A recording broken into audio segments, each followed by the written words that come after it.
नमस्कार दोस्तों, इस वीडियो में हम लोग पढ़ेंगे त्रिविमीय ज्यामिति का अगला टॉपिक यानी चौथा टॉपिक गोला के बारे में, स्फीयर के बारे में पढ़ेंगे। तो जैसे कि अगर हम जब हम किसी समतल पर कोई पॉइंट लेते हैं, कोई समतल पर यानी जिसमें एक्स अक्ष और वाई अक्ष होता है, उसे हम 2D यानी 2 डायमेंशनल बोलते हैं, जिसमें केवल लंबाई चौड़ाई होती है। उस पर कोई पॉइंट लेते हैं और उससे एक कोई निश्चित दूरी पर जितने पॉइंट मिलते हैं उनका एक रास्ता तैयार कर लेते हैं, उनका एक बिंदुपथ तैयार कर लेते हैं। तो इस तरीके से जो हमें वक्र मिलता है वो क्या हो जाता है, वृत्त होता है, वो सर्किल होता है। लेकिन अगर यही काम हम जब 3D में करते हैं, यानी किसी रूम में यहाँ पे कोई एक पॉइंट फिक्स कर लिया यहाँ पे और इस पर एक रस्सी से कोई चीज़ बांध दी है। अब इसे अगर हम चारों तरफ कहीं भी ले जा सकते हैं, इसकी मैक्सिमम दूरी जो ये दूरी है, इसकी नियत दूरी है, इस नियत दूरी को यहाँ ले जा सकते हैं, यहाँ पे यहाँ पे यहाँ पे चारों तरफ, यानी कि 8 दिशाओं में ले जा सकते हैं। और अगर ये जितने भी पॉइंट मिलते हैं, बहुत सारे पॉइंट ऊपर नीचे हर जगह तरफ मिलेंगे, इन पॉइंट्स को कलेक्ट कर लिया जाए तो एक आकृति बनेगी जिससे हम क्या कहेंगे, गोला कहेंगे। फिर से एक बार, ये 3D में है और ये 2D में। अगर हम 2D में ही काम करते हैं, चूंकि यहाँ पे जो पॉइंट यहाँ से ये निश्चित पॉइंट है, इससे हम एक निश्चित लंबाई की दूरी से हम एक पॉइंट कलेक्ट करते हैं। जैसे ये ले लिया एक पॉइंट, ये ले लिया, अगला पॉइंट यहाँ लेंगे, इस तरीके से पॉइंट मिलेंगे। अगर ऊपर कर देंगे तो वो पॉइंट समतल पर नहीं होगा, तो इस तरीके से जो बनेगा उसे हम वृत्त कहेंगे। लेकिन अगर यही काम हम 3D में करते हैं, यानी किसी रूम में एक पॉइंट ले लें और उसे फिर इस तरीके से करें, तो जितने पॉइंट होंगे उनका कलेक्ट करने के बाद जो बनेगा वो क्या बन जाएगा, गोला बन जाएगा। यानी गोला त्रिविमीय ज्यामिति के अंतर्गत आएगा। इसमें लंबाई होती है, चौड़ाई होती है, ऊंचाई होती है गोले में।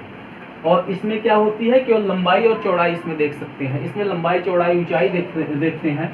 इसमें अगर हमें कोई भी चर पॉइंट लेना है इस समतल, जैसे अगर मान लेते हो कोई गेंद है, गेंद की सतह पर कहीं भी कोई पॉइंट लेना है, तो उस पॉइंट के जो कोऑर्डिनेट होंगे वो एक्स वाई जेड इस फॉर्म में होंगे। यानी एक्स की वैल्यू होगी एक्स अक्ष से दूरी, वाई की वैल्यू होगी वाई से दूरी, और जेड की वैल्यू होगी जेड अक्ष से दूरी। लेकिन जब हम वृत्त की बात करते हैं तो उसमें केवल कोई भी अगर चर पॉइंट लेना है तो उसमें एक्स और वाई की वैल्यू होती है, जेड इसमें नहीं होता है। तो चलिए अब इसका गोले का समीकरण कैसे ज्ञात करते हैं।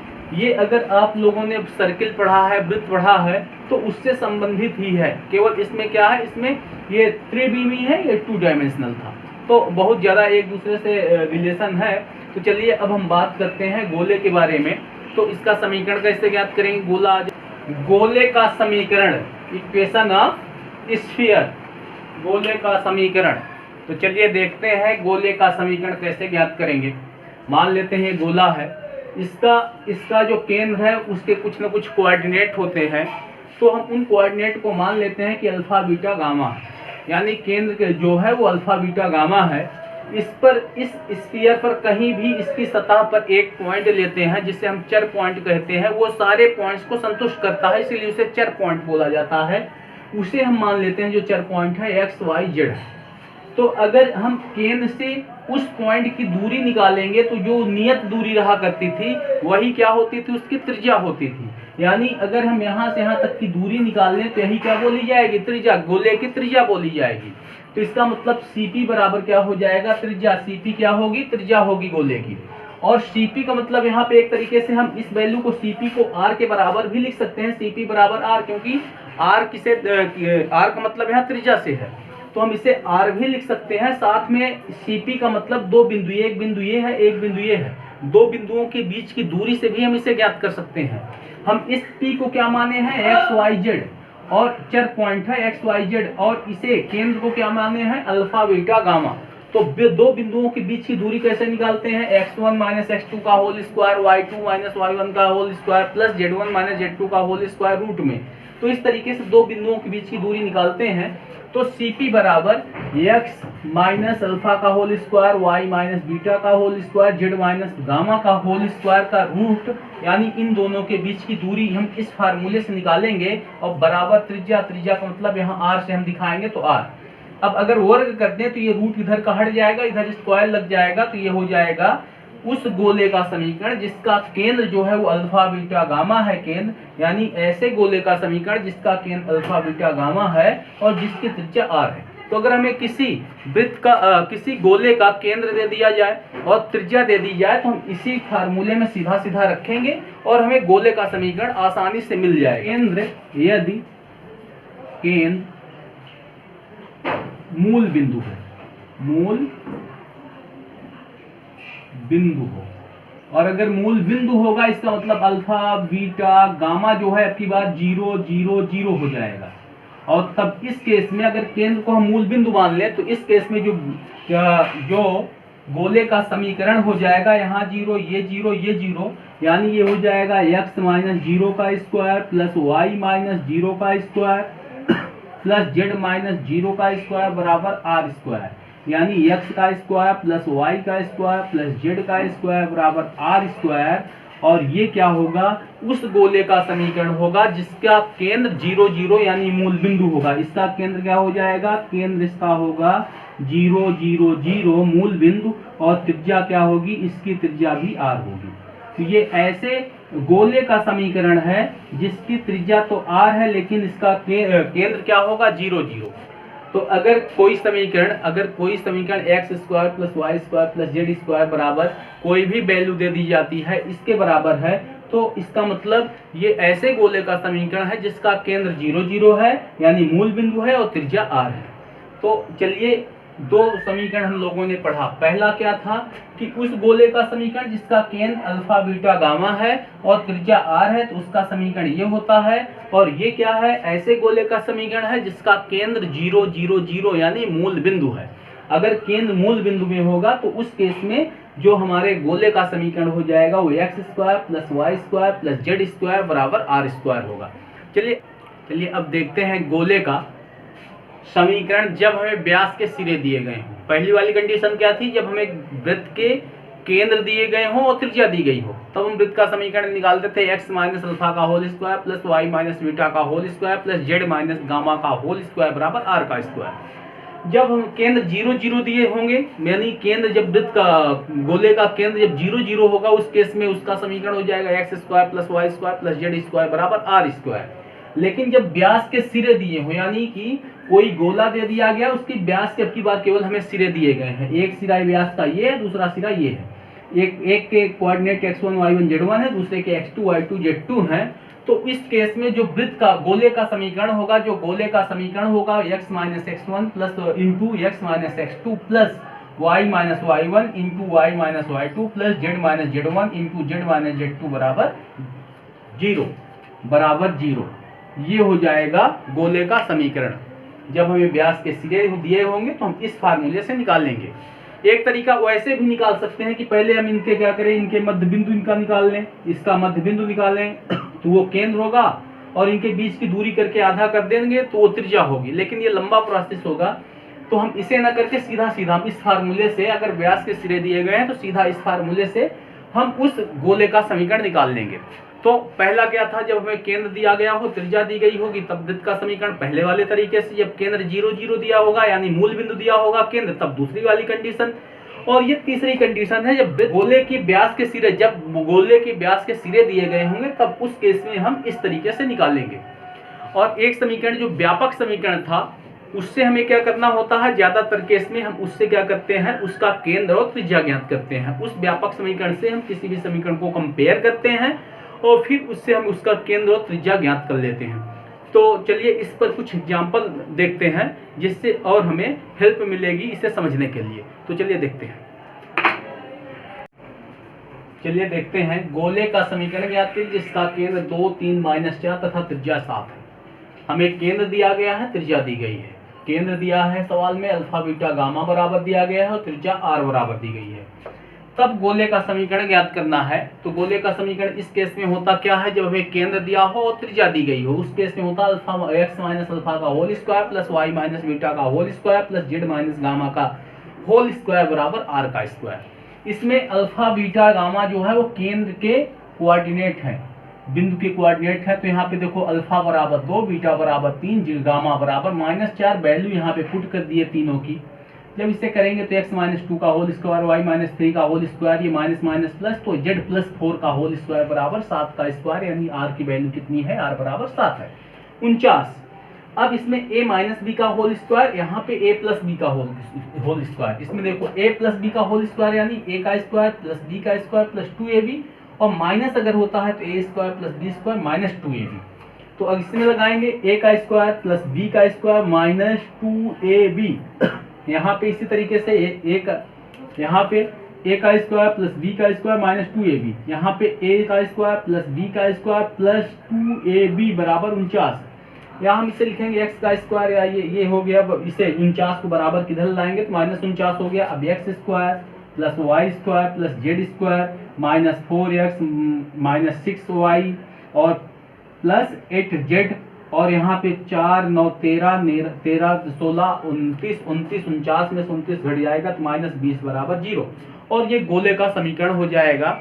जब हमें केंद्र और त्रिज्या दी गई रही होगी तो उस केस में हम गोले का समीकरण इस तरीके से ज्ञात करेंगे। तो चलिए अगला क्वेश्चन देखते हैं। गोले का समीकरण ज्ञात करें जिसका केंद्र मूल बिंदु है और त्रिज्या 7 है।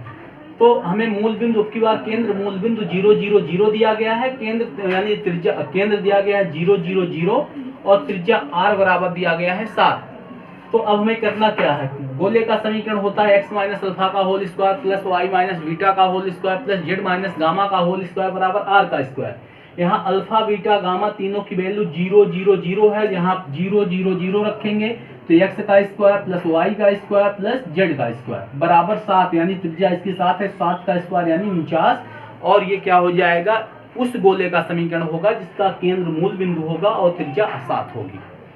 तो हम सीधा भी फार्मूले का यूज कर सकते थे कि x का स्क्वायर प्लस y का स्क्वायर प्लस z का स्क्वायर बराबर r का स्क्वायर। इससे भी कर सकते थे तो x का स्क्वायर प्लस y का स्क्वायर प्लस z का स्क्वायर बराबर r का स्क्वायर यानी 7 का स्क्वायर बराबर 49। तो सीधा भी हम यूज कर सकते हैं। तो जब हमें केंद्र मूल बिंदु दिया गया हो तो हम सीधा कर सकते हैं या इसी फार्मूले से ही कर सकते हैं हम। चलिए अगला क्वेश्चन देखते हैं। गोले का समीकरण ज्ञात करें जिसके व्यास के सिरे ये तथा ये दिए गए हैं। व्यास के सिरे जब दिए गए हैं तब हम कैसे निकालेंगे, गोला है इसके व्यास के सिरे दिए गए हैं, गोला है। अब व्यास के सिरे पहला सिरा दिया गया है x1 y1 z1 बराबर 1 2 3 और 1 2 माइनस 3, और दूसरा सिरा दिया गया है x2 y2 z2 बराबर माइनस 2 4 5। तो जब व्यास के सिरे दिए रहते हैं तो तब उस केस में हम वृत्त का गोले का जो समीकरण है निकालते हैं x minus x1 into x minus x2 plus y minus y1 y1 minus y2 plus z minus z1 into z minus z2 बराबर 0। हम इस फार्मूले से निकालते हैं, सबकी वैल्यू से पुट करना है। तो x माइनस x1 की वैल्यू 1 है, फिर x माइनस x2 की वैल्यू माइनस 2 है, minus 2 plus y minus y1 की वैल्यू है 2, y माइनस y2 की वैल्यू है 4 प्लस z माइनस z1 की वैल्यू है माइनस 3। तो माइनस z1 की वैल्यू कितनी है, माइनस 3, और z माइनस z2 की वैल्यू है 5 और बराबर 0। इसे सॉल्व करना है तो ये हो जाएगा x minus 1 x plus 2 minus minus minus minus plus plus y minus 2 y minus 4 plus z plus 3 क्योंकि माइनस माइनस प्लस और z माइनस 5 बराबर 0। गुणा करेंगे, गुणा इससे x का x के साथ x स्क्वायर, फिर इसका इसके साथ तो प्लस 2x, फिर माइनस x, फिर इसका इसके साथ माइनस 2, प्लस y का y के साथ y स्क्वायर माइनस 4y, फिर इसका इसके साथ माइनस 2y, फिर इसका माइनस माइनस प्लस 8। इसी तरीके से z का z के साथ तो ये हो जाएगा z का स्क्वायर, फिर इसका इसके साथ माइनस 5z, फिर इसका इसके साथ प्लस 3z और माइनस 15 बराबर 0। अब हमें क्रम से लिखना है इसे, x का स्क्वायर फिर y का स्क्वायर लिखेंगे, फिर z का स्क्वायर लिखेंगे। अब जहाँ x है ये x, 2x में से 1x घटेगा, केवल 1x बचेगा। 4y माइनस 4y दोनों माइनस में है तो जोड़ देंगे 6y, फिर z, एक प्लस है एक माइनस, 5 में से 3 निकल जाएगा यानी माइनस 2z, फिर अननोन मतलब कि अचर वैल्यू क्या है माइनस 8 और ये प्लस 8 माइनस 2 प्लस 8 यानी 6 प्लस 6, जिसमें से घटाएंगे तो माइनस 9 बराबर 0। और ये गोले का समीकरण होगा जिसके व्यास के सिरे ये और ये दिए गए होंगे। चलिए क्वेश्चन और देखते हैं। गोले का समीकरण ज्ञात करें जिसका केंद्र दिया गया है और ये दिया गया है कि गोले पर एक पॉइंट है जिससे होकर गोला जाता है। हमें गोले का समीकरण ज्ञात करने के लिए दो चीजें चाहिए होता है, एक केंद्र चाहिए होता है, दूसरी उसकी त्रिज्या। केंद्र तो सीधा सीधा दिया है -1, 2, 3 इसका केंद्र है, त्रिज्या नहीं दी गई है। लेकिन गोले पर एक पॉइंट दिया गया है, गोले पर यह बिंदु गोले पर है, ये इसका केंद्र है। तो अगर इनके दोनों के बीच की दूरी निकाल लें तो यही क्या हो जाएगी, इसकी त्रिज्या हो जाएगी। तो जब ऐसा दिया रहे कि गोले का केंद्र दिया हो और गोला एक बिंदु से पास करता है तो हम उन दोनों बिंदुओं के बीच की दूरी निकाल लेते हैं और वही उसकी क्या हो जाती है, त्रिज्या हो जाती है। तो गोले का केंद्र दिया गया है, हम त्रिज्या कैसे निकालेंगे, इसके बीच की दूरी निकाल लेंगे, यही त्रिज्या होगी। तो इनके बीच की दूरी यानी x1 - x2 का whole square plus y1 - y2 का whole square plus z1 minus ये x1 y1 z1 है, ये x2 y2 z2 है। इसमें x1 की वैल्यू -1 माइनस x2 की वैल्यू 1, फिर 2 माइनस 2 माइनस y2 की वैल्यू -1 और इसी तरीके से z1 की वैल्यू 3, z2 की वैल्यू 2। ये फार्मूले का माइनस है। तो जब इसे करेंगे -2 का स्क्वायर, फिर यहाँ पे ये माइनस प्लस 2 1 3 का स्क्वायर और यहाँ पे 3 में से 2 घटेगा तो 1 का स्क्वायर, यानी ये हो जाएगा √14। तो अब हमें गोले का केंद्र भी पता है और त्रिज्या भी पता चल गई। तो गोले का समीकरण होता है x माइनस अल्फा का whole square plus y minus beta का whole square plus z minus gamma का होल स्क्वायर बराबर r square. Alpha beta gamma की वैल्यू, तो अल्फा की वैल्यू -1 है तो माइनस प्लस यानी x + 1 का whole square, y minus beta की वैल्यू 2 का स्क्वायर, z माइनस गामा की वैल्यू 3 का स्क्वायर बराबर √14 का स्क्वायर। इसे सॉल्व कर लेंगे और जो आएगा वही क्या हो जाएगा, इस गोले का समीकरण होगा जो एक बिंदु से होकर जाता है और जिसका केंद्र ये है। तो जब केंद्र दिया हो और एक बिंदु दिया हो जिससे गोला पास करता है तो हमें त्रिज्या निकालना होता है पहले। तो हम क्या करते हैं, दोनों पॉइंट्स के बीच की दूरी निकालते हैं, इस तरीके से त्रिज्या पता चल जाती है। किसी भी गोले का समीकरण ज्ञात करने के लिए दो चीजें चाहिए, केंद्र और त्रिज्या। अगर केंद्र नहीं पता है तो किसी न किसी कंडीशन से हम उसका केंद्र ज्ञात करते हैं, और अगर किसी सवाल में उसकी त्रिज्या नहीं पता है तो कोई न कोई कंडीशन सवाल में दी रहती है जिससे हम उसकी त्रिज्या ज्ञात कर लेते हैं। और फिर गोले का समीकरण होता है x minus alpha plus y minus beta का whole square plus z minus gamma का होल स्क्वायर बराबर r स्क्वायर। इस फार्मूले में केंद्र और त्रिज्या रखते हैं और गोले का समीकरण मिल जाता है। अब जब गोले का समीकरण दिया हो तब हम उसका केंद्र और त्रिज्या कैसे ज्ञात करते हैं, इस क्वेश्चन से हम देखेंगे। जब गोले का समीकरण हमें दिया हो तब हम उसका केंद्र कैसे ज्ञात करते हैं, उसकी त्रिज्या कैसे ज्ञात करते हैं। तो गोले का समीकरण दिया गया है, बोला गया है इसका केंद्र और त्रिज्या ज्ञात करें। तो ये गोले का समीकरण है, इसको कंपेयर करेंगे इसके गोले के व्यापक समीकरण से। व्यापक समीकरण क्या होता है, x² + y² + z² + 2ux + 2vy + 2wz + d बराबर 0। इससे कंपेयर करेंगे। यहाँ x का गुणांक क्या है, 2u, यहाँ x का गुणांक कितना -4, इसका मतलब 2u बराबर -4, इससे कैंसिल होगा, u बराबर -2। y का गुणांक यहाँ 2v, यहाँ पे y का गुणांक 6 यानी 2v बराबर 6 यानी v बराबर हो जाएगा 3। z का गुणांक यहाँ पे 2w, यहाँ पे z का गुणांक -8, इससे कैंसिल करेंगे, w बराबर -4 और यहाँ d बराबर कितना है 4। पहले कंपेयर करना है। जब भी हमें अगर गोले का समीकरण दिया गया है तो पहले हम उसके व्यापक समीकरण से, गोले के व्यापक समीकरण से इसे कंपेयर करेंगे और इस तरीके से u, v, w और d की वैल्यू ज्ञात कर लेंगे। u, v, w और d की वैल्यू जब ज्ञात हो जाएगी तो इसका केंद्र होता है इस गोले का, इस तरीके का गोले का समीकरण का केंद्र होता है -u -v -w। u की वैल्यू -2 है तो माइनस और फिर v की वैल्यू है -2। इसी तरीके v की वैल्यू 3 है और w की वैल्यू -4 है, यहाँ पे माइनस और फिर w की वैल्यू -4 तो माइनस प्लस और ये इस तरीके से इसका जो केंद्र होगा वो हो जाएगा 2, -3, 4। और त्रिज्या निकालेंगे r बराबर √u² + v² + w² - d। सबकी वैल्यू, u की वैल्यू -2 का स्क्वायर, 3 का स्क्वायर, -4 का स्क्वायर, d की वैल्यू -4 और इस तरीके से यहाँ पे जब इसका स्क्वायर करेंगे 4 से 4 कैंसिल, 9 16 9 25, 25 का रूट होता है 5। तो अगर कोई भी समीकरण हमें गोले का समीकरण दिया गया है, केंद्र और त्रिज्या ज्ञात करना है, तो पहले हम क्या करेंगे, इसका जो ये व्यापक समीकरण है होता है इससे कंपेयर कर लेते हैं उस समीकरण को यू वी डब्ल्यू और डी की वैल्यू ज्ञात कर लेते हैं, तब हमारा केंद्र जो है ये होता है और त्रिज्या का फार्मूला ये है। इसमें value you V W D की वैल्यू रख के हम त्रिज्या ज्ञात कर लेते हैं। लेकिन एक चीज का हमें ध्यान देना होता है कि यहाँ पे कंपेयर जब करते समय X square Y square Z square का जो गुणांक होगा वो हमेशा एक होना चाहिए। जैसे अगर हम बोले इसी क्वेश्चन को अगर हम ऐसे लिख दें कि 2x square plus 2y square plus 2z square minus 8x plus 12y minus 16z plus 8 बराबर 0 का केंद्र हमें बताना है और इसकी त्रिज्या बताना है, इसका केंद्र और त्रिज्या बताना है। तो इसको हम सीधा सीधा कंपेयर इससे नहीं करेंगे, पहले एक्स स्क्वायर वाई स्क्वायर और जेड स्क्वायर के जो गुणांक हैं ये इनको कॉमन कर लेंगे हम। जब इनका गुणांक एक एक एक हो जाएगा तभी हम इससे क्या करेंगे, तुलना करेंगे। तो इसमें से दो, सभी में दो है, दो कॉमन करेंगे, दो कॉमन कर लेंगे। अब ये ऐसा मिल गया, अब इस समीकरण को इससे कंपेयर करेंगे और फिर इसके बाद इसका केंद्र और त्रिज्या इसी तरीके से हम ज्ञात करेंगे। तो जब भी यहाँ पे गोले के समीकरण में या तो इनका गुणांक एक एक एक होता है यानी इकाई होता है तीनों का गुणांक, या तीनों के गुणांक बराबर होंगे, X square Y square Z square तीनों के गुणांक बराबर होंगे।